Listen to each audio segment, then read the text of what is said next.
Now it's your turn. Our question of the day for attendees is, what is the most recent brownfield project you worked on? The one I guess I would identify right now is a student housing project near the University of Minnesota. There's more and more interest in light rail in the Twin Cities, and because of that and just the vitality of the University of Minnesota, there are probably a half a dozen student housing projects that are going on, and one of them that we're involved in is next to a railroad track. It has some contaminated soil, and eventually what they'll do is build an underground parking garage and 5 stories of new student housing. We're working on the redevelopment for a former smelting plant that had some contamination. There was a fire at the plant and it stayed fallow for about 15 years. And the EPA just did an emergency cleanup, and we're in the process now of packaging that up and looking for developers to help us redevelop it. We're actually working on a project in an area of Columbus, Ohio called Wyland Park.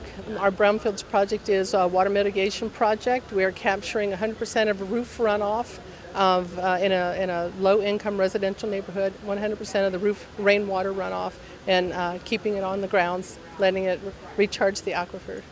Got a few things that are going on right now.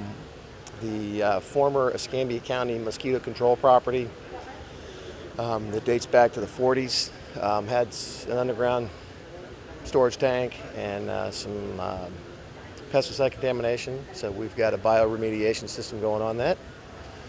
Some air sparging remediation. So it's pretty interesting, pretty cool project.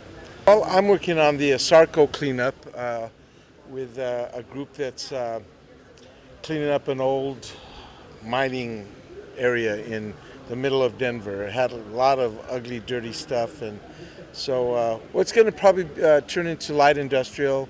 It's too dirty to ever have people living there, but yeah, we're making good progress. We're working with the city of Jacksonville, Florida on the cleanup of the ash for the industrial and residential properties throughout the city. I run a job training and placement program, and so we're looking at different opportunities for our folks to get them into different types of jobs. So green jobs, brownfield, those kinds of jobs, and now I'm hearing about manufacturing is coming back, so how to get people into manufacturing.